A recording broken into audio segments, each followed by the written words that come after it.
Time now for our business update with the business editor, Brian Quinn. Brian, good to see you. You're starting out with the latest economic growth projections from the European Bank for Reconstruction and Development. Well, the European Bank for Reconstruction and Development is a private lending institution and international institution originally set up to help former countries of the Soviet Eastern Bloc transition to free market economies. Today, it covers not just Central and Eastern Europe, but also North Africa, Turkey, and even sub-Saharan Africa.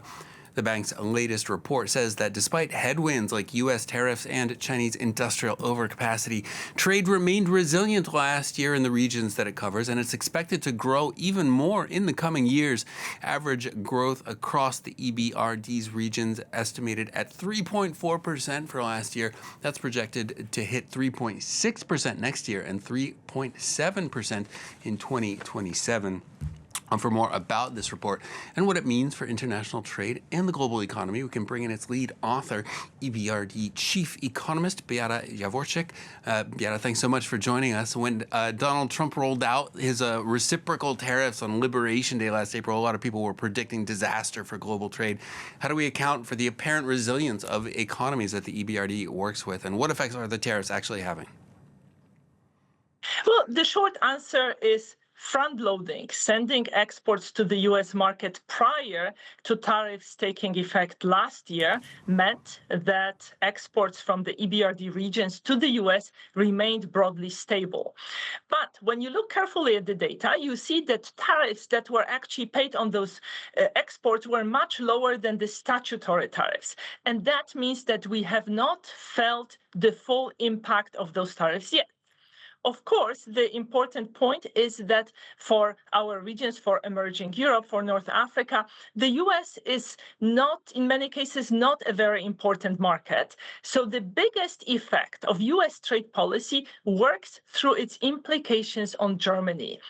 Many of our regions are very tightly integrated in German supply chains. So any weakness of German exports translates into weaker demands for components, parts, and services produced in emerging Europe. Interesting. Now, do you think that the Supreme Court's decision striking down Trump's use of the IEEPA statute for his reciprocal tariffs will have much of an effect going forward? Well, if you look at actual figures, at least our understanding of figures as of today, there's a lot of uncertainty about how exactly these tariffs will work. So far, for our regions, these tariffs mean actually either broadly stable tariffs, or perhaps in some countries, like in the case of Western Balkans or Jordan, actually tariffs perhaps going down.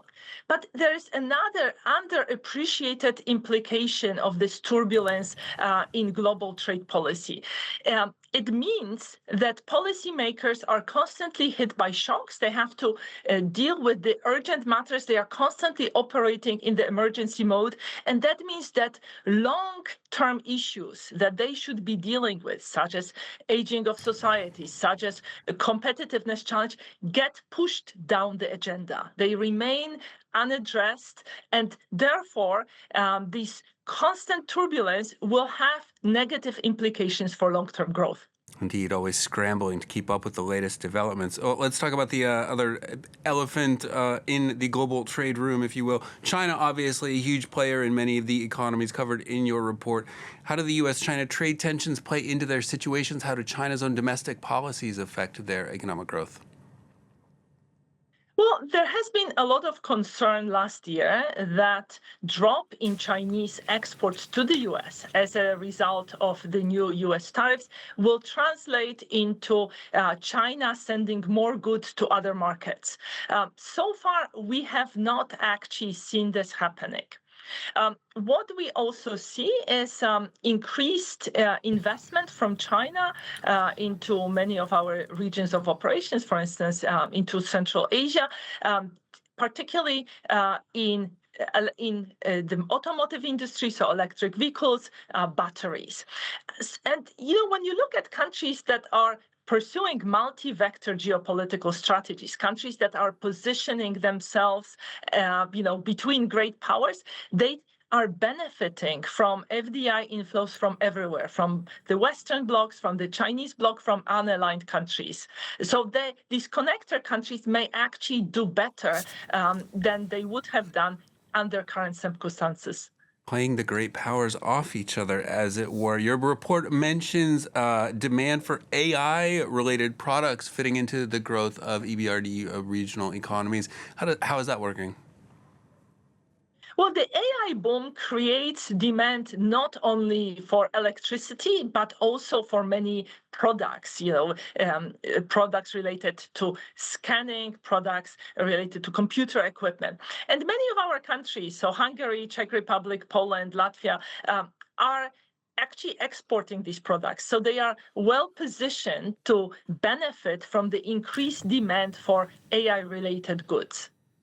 All right. One other big point in the report, talking about inflation or disinflation, that is, inflation starting to come down. Cost of living crisis have been major economic and political issues over the past few years.